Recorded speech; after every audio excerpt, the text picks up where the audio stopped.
Wow, these hearings in the United States Senate during the government shutdown this week have been absolutely explosive. You had one hearing where Democratic senators were exposing that in the demolition of the White House East Wing, the construction workers may have been exposed to deadly asbestos. We'll talk about that. Then there was another hearing in what should have been a sleepy Senate Commerce hearing on transportation nominees, as Dan Diamond refers to it as. But then it was uncovered that a MAGA Republican Senator, Bernie Moreno, was secretly spying on a Democratic Senator, Jackie Rosen. He was sneaking like right outside her car to get her VIN number. And Democratic Senator Jackie Rosen was like, "Were you spying on me? You were looking at my VIN number? You went to my dashboard? Like, what the hell are you doing?" And then there was even more than that. You had a hearing where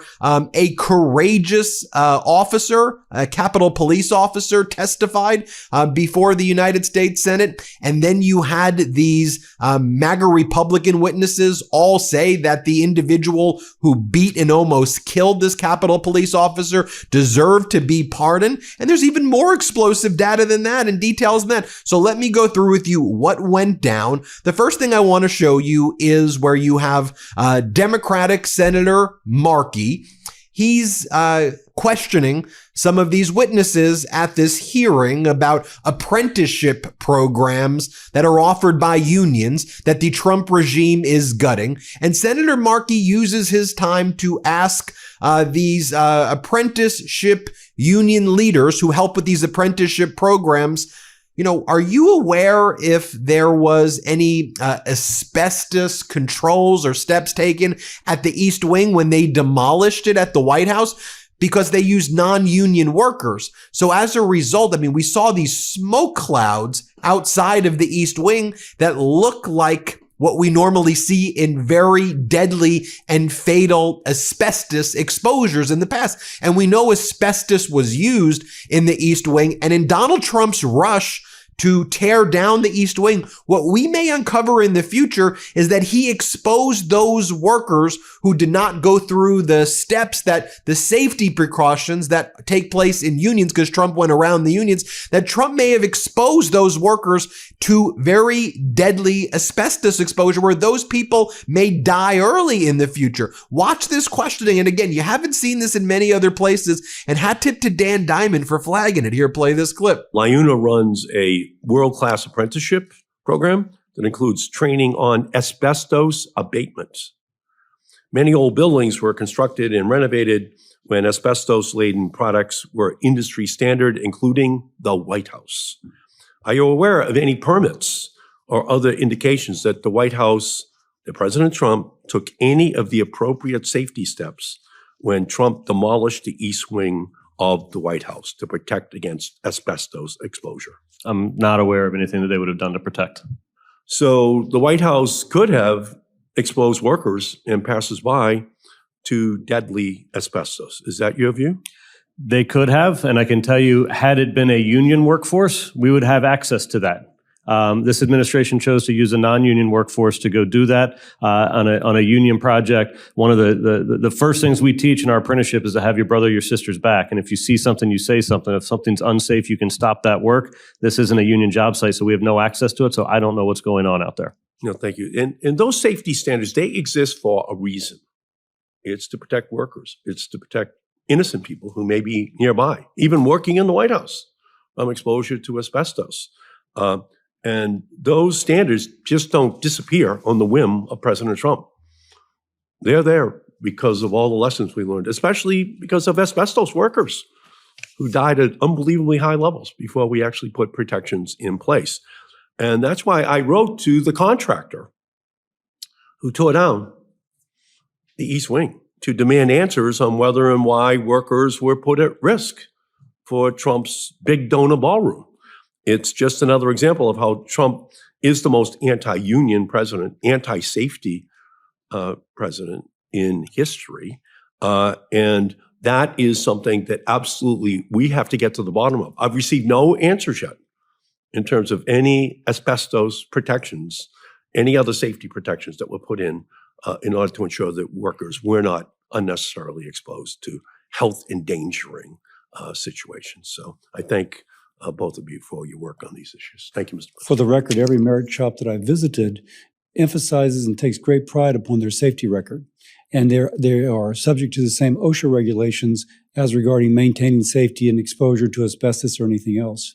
So just for the record. No, I agree with you. The question is, does the president think he can waive all regulations because it's the White House and not any other property in the United States? And if that was the case, then these workers were exposed. Next, we'll show you this sleepy Senate Commerce hearing on transportation nominees, and it quickly devolves into a heated fight, as Dan Diamond puts it, between Jackie Rosen, Democrat, and Senator Bernie Moreno when Moreno admits that he was tracking her team's cars and her automobile's VIN numbers. Here, play this clip. As somebody who's been here 10 months, I think what we just saw was exactly classic Washington, D.C. In other words, the car that I drive should be safe. The car that my staff drives, who cares about them? I get a paycheck. I object to you stalking my car and my staff to find the VIN numbers to present to this committee. What are you doing there? What are you going to do with them? It's an invasion of our privacy. If you came and asked me for my VIN, I will tell you what I have in my car. It's visible from the outside of the car. So you went and followed me. Is this my time? You went and followed me to see who drives me. Can I reclaim my time? And write down their VIN number. You interrupted me. You're attacking me. You watched me go to see who drives me, writing down their VIN number so you could find out what they have. That seems a little creepy. Just to expose the hypocrisy. Much like, for example, expose the hypocrisy. That you get paid. You get a paycheck, but you walk by. You get. I'm donating my paycheck, sir, and I would happily be on legislation. What do you say to them? What do you back. say to the staff? What do you say to the TSA workers? What do you say to the air traffic controllers? What do you say to the military? What I am saying to you is it's the Republican shutdown, my friend. You are in control of the White House. You are in control of the House, and you are in control of the Senate. And if you went home to a food bank instead of going to Mar-a-Lago to eat at a gold-plated dinner while people are starving, you might see and hear your constituents, sir. You are blind to the suffering of your people. Does it take 60 votes? You listening and coming to the table to have a discussion. So it does take 60 votes. You want to have this, come talk to me in private, sir. Okay. So it does take 60 votes, for the record, just so that we're clear on the reporting, so that there's no misinformation.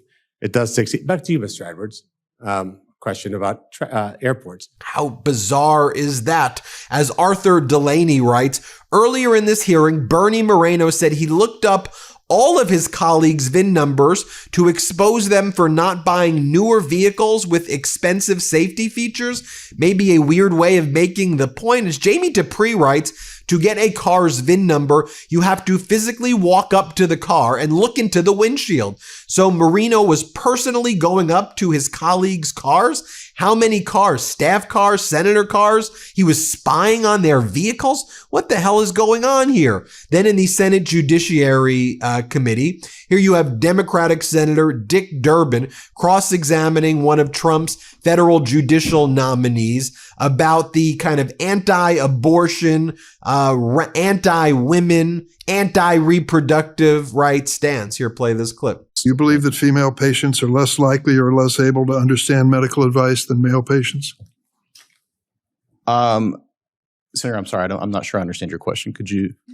Well, you said not every patient understands the consequences, and we certainly know that we're talking primarily of women of childbearing status. And you went on to say there are a number of patients who don't understand the nature of the fetus.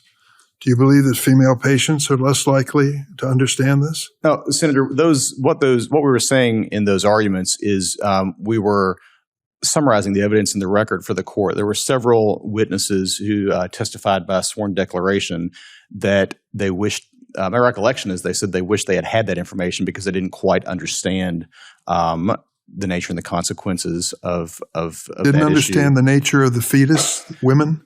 My recollection is that the testimony in the record in those sworn declarations said that would have been helpful information that they would have liked to have had.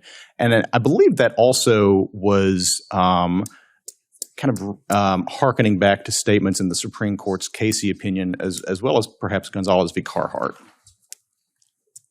I'm going to tell you, I don't understand what you're saying based on this quote here.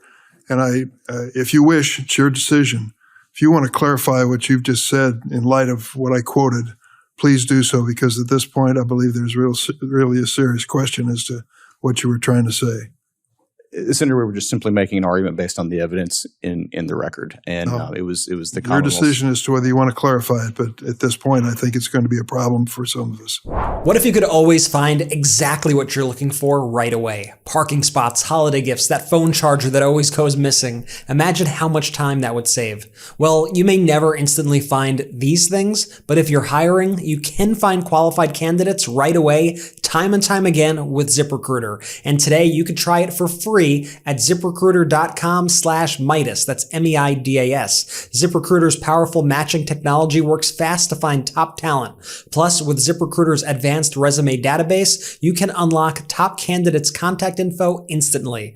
No wonder ZipRecruiter is the #1 rated hiring site based on G2. Want to know right away how many qualified candidates are in your area? Look no further than ZipRecruiter. 4 out of 5 employers who post on ZipRecruiter get a quality candidate within the first day. And right now, you can try it for free at ZipRecruiter.com/Meidas. Again, that's ZipRecruiter.com/Meidas, MEIDAS. ZipRecruiter, the smartest way to hire. Now going back to this health committee hearing on the apprenticeships, more questioning from Markey right here. Let's play it. Donald Trump has waged an all-out assault on union clean energy jobs. In Massachusetts alone, 17 projects, $8.6 billion of investment, and almost 17,000 clean energy jobs have been axed or stalled in just 9 months. And because of Donald Trump's attacks, from canceling permits to repealing the Inflation Reduction Act tax credits, union workers are seeing job offers evaporate and work sites shutter. A port development project in Salem with hundreds of union jobs under a project labor agreement axed. A cable manufacturing plant in Somerset that would have created hundreds of union jobs axed. 3,000 good jobs from the Solar for All program that Trump cut, axed. The offshore wind projects up and down the Massachusetts coast, which were going to have thousands of union workers, putting those workers out there in a new industry, they're all in the crosshairs to be axed. So far, we have lost nationwide 158,000 clean energy jobs in just 9 months. That is an economic record. Look at that destruction. That's the most destruction that anyone's ever taken to one industry, such a brief period of time. That's Trump's record. Union building trades workers are starting to see the unemployment rolls for the first time in over a decade. And it's a shameful situation, and Trump's attacks will have a chilling effect on new projects for years to come. Union apprenticeships actually require high-quality education programming, but they also required mentored on-the-job experience. And with Trump and Republicans shuttering these work sites, apprentices cannot train. So, General President Booker, how are President Trump's attacks on clean energy sector affecting your workers, including your apprentices? It's, it's the chaos, it's the uncertainty, it's the inability to recruit new members into it. It's the inability to have our current members who are in the system not be able to graduate the system because they don't have a job to go to. They're going to finish their current job. They're not going to have their next job. So it's just this chaos and uncertainty it's creating an environment where it's going to be very hard to bring people back into the construction industry at a time where we should be bringing people into registered apprenticeship and in the construction industry. General President Downey, could you add your perspective to this situation as it's unfolding? No, I would echo the same sentiments from President Booker. The one other piece I guess I would add would be that we put a lot of time, energy, effort, and resources into training to do this offshore wind work, and that all just came to a screeching halt. And so now we have a bunch of members with a bunch of credentialing that we don't know if we're going to be able to put back to work in the future. Next, we see Senator Adam Schiff from California asking critical questions during this week's Senate Agriculture confirmation hearing about why is the Department of Agriculture stealing people's personal private data? And are they selling it to AI companies? Are they selling it to government contractors? Are they spying on people? Why are they getting and gathering all of this data on people and creating a database and a list? Is this part of the further plan to put Americans and migrants into concentration camps that ICE and Border Patrol is doing? Here, play this clip right here. Mr. Wilk, can you tell us what the legal authority is that USDA is relying on to collect, store, and share the personal data of tens of millions of Americans, including Social Security numbers, home addresses, simply because they received or applied for SNAP benefits? Senator, I appreciate that question. My understanding is there were 4 requests for state data, for state recipient data. One of the requests was made in May, and so I was at FNCS. But as I recall, I had no involvement in drafting or issuing that particular request. But I was aware of what was going on. I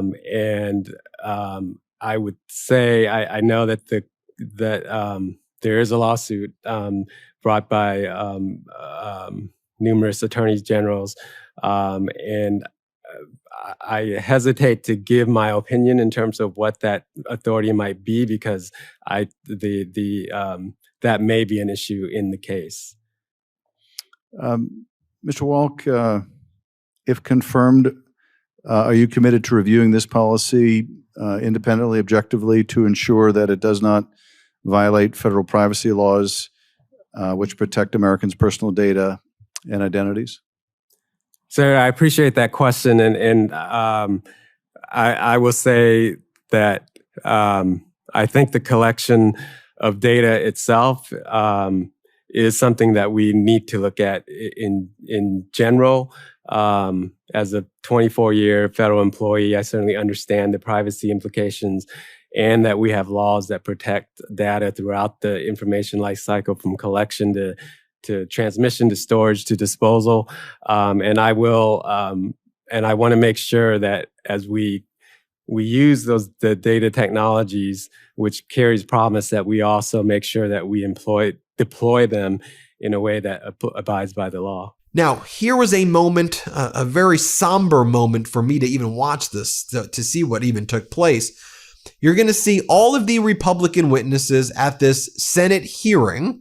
So the MAGA Republicans wanted to do this like performative hearing on political violence. All the violence takes place with Democrats. It's all Democrats' fault. But Democrats were pushing back at this hearing. And here you have Democratic Senator Welch examining the witnesses. Most of them, all of the Republican witnesses who were there, raise their hands when they're asked, do you support the pardons of the violent January 6th extremists by Donald Trump? The ones who killed police officers, almost killed police officers. Do you support the pardons of them? Every Republican witness raised their hand. Here, play this clip. Everybody who was involved and convicted was pardoned. Raise your hand if you believe that those pardons were appropriate. All right, so that includes pardons for folks who were involved in attacking Officer Hodges. It does. And that means that included, like literally on that panel, the Democrats called Daniel Hodges, the DC police officer who courageously defended the Capitol and who was almost killed by the January 6th insurrectionists. He's sitting next to them. He almost died, this guy. And all the Republican witnesses were like, yeah, the people who attempted murder on you, that makes sense to pardon them a year after they went to jail. You know, we support Donald Trump pardoning the people who wanted to kill you. I just want you to think about that. But he persevered. Daniel Hodges gave this incredible speech. I want to share it with you during that same hearing. Here, play this clip. I'm speaking in my personal capacity. However, I draw upon my experiences as one of the few police officers in this country who has policed both the protests and riots of 2020, as well as the insurrection of January 6, 2021. I am intimately familiar with political violence, as when I fought to defend the United States Capitol and many of your very lives, I was beaten, bloodied, crushed, with my eye gouged, and my skull smashed with my own baton. Political violence is a worthy topic for discussion. However, the press release I saw from the subcommittee chair made it clear this was not going to be an honest consideration of various causes and effects, but rather a ham-fisted attempt to propagate the unsupported notion that liberal ideology is the greatest origin of modern political violence. This is particularly galling to me, since every single member of the majority on the subcommittee has either contributed to one of the most infamous examples of conservative political violence of our age, or the protection of its perpetrators. Every majority member who could do so voted to acquit Donald Trump during a second impeachment, and now we find ourselves in a new horrific age of political violence, one where it is carried out by the state itself. A permanent resident was arrested without a warrant and is being threatened with deportation simply for his politics.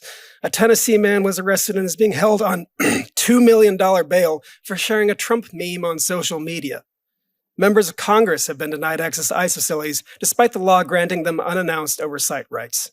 These detentions and prohibitions are all grounded in the threat of deadly force and violence, are absurd or outright illegal, and politically motivated by right-wing ideology. The fact that these actions are carried out by agents of the state doesn't make them acceptable, it makes them far worse. The current administration is doing whatever it can to downplay the threat that right-wing violence presents to the United States, including literally erasing data. Between September 12th and the 13th of this year, the Department of Justice deleted their own study from their website, which came to the conclusion that right-wing extremism poses a much greater threat than left-wing extremism. I quote now the opening paragraph of this National Institute of Justice report published just last year. Quote, "Militant, nationalistic, white supremacist, violent extremism has increased in the United States. In fact, the number of far-right attacks continues to outpace all other types of terrorism and domestic violence extremism. Since 1990, far-right extremists have committed far more ideologically motivated homicides than far-left or radical Islamist extremists, including 227 events that took more than 520 lives. In this same period, far-left extremists committed 42 ideologically motivated attacks that took 78 lives. A recent threat assessment by the U.S. Department of Homeland Security concluded that domestic violent extremists are an acute threat and highlighted a probability that COVID-19 pandemic-related stressors, long-standing ideological grievances related to immigration, and narratives surrounding electoral fraud will continue to serve as a justification for violent actions. There will always be those who seek to further their own political agenda through extra-legal violence, and that is what law enforcement is for. But to reduce the risk of the population at large from falling into radicalization, the solution is simple. It's unfettered democracy. One of democracy's greatest assets is how, when unsullied, it provides a mechanism for everyone to have their voice heard. And when people believe their government speaks for them in some manner, they're less apt to seek violent means to accomplish their political agendas. So make voting easier, not harder. Stop gerrymandering people into oblivion. Stand on the strength of your ideals, not the depth of your donors' pockets. Stop shopping for judges and start seeking ideas that withstand scrutiny from any political ideology. When you tell the people that an election was stolen from them, they will take up arms against their neighbors without a shred of evidence, I know. But if you tell them brilliant political rhetoric is their birthright and civic engagement is their privilege, they'll instead take up the book and the pen, and we'll all be richer for it. And when you, just so you know that this is the helmet that U.S. Capitol Police Officer Brian Sicknick wore on January 6, 2021. And he died the following day. The family member just got back that today. Thank you. And by the way, are you seeing what I'm showing you on any, hopefully you're not watching corporate news anymore, but have you even heard this stuff? Like, think about the significance behind this report that I'm doing. Like, have you seen this anywhere else? Next, I want to show you Senator Mike Rounds, Republican senator right here. And he views the election as a real repudiation of the fact that Republicans are just not having government work right now. Here, play this clip. We are losing money in the economy. That's not good for anybody. Let's focus on that. Let's get our jobs done. I think people want to see the trains run on time. They want to see the airplanes run on time. Right. And that's something that we want to get back to. The sooner the better. And you had Claire McCaskill on MSNBC. And she was talking about how the results from Tuesday's election show that Americans, if you're running for a Senate seat as a Democrat, that this could be a good year for you. So Sherrod Brown in Ohio, Roy Cooper in North Carolina, that this blue wave that we saw can now allow the Democrats to take control of the Senate. And it's looking more and more like that's going to happen. But just think about what these clips I just shared with you in the Senate. But let's play what Claire McCaskill has to say. Play the clip. So I think the DOJ, all the stuff with him prosecuting his enemies, it piles up after a while. And the frustration that people have that I encounter at the grocery store. What can we do, Claire? What can we do? Yeah. Well, I mean, you guys see it, right? Yeah. Everywhere you go. Well, today people could do something. They could vote. And I think unless Donald Trump turns into a different person tomorrow, I think this trend will continue. And I think you're going to see, I've talked to a lot of people tonight, and there's people like Sherrod Brown that are very happy tonight. Yeah. There are people like Roy Cooper that are very happy tonight.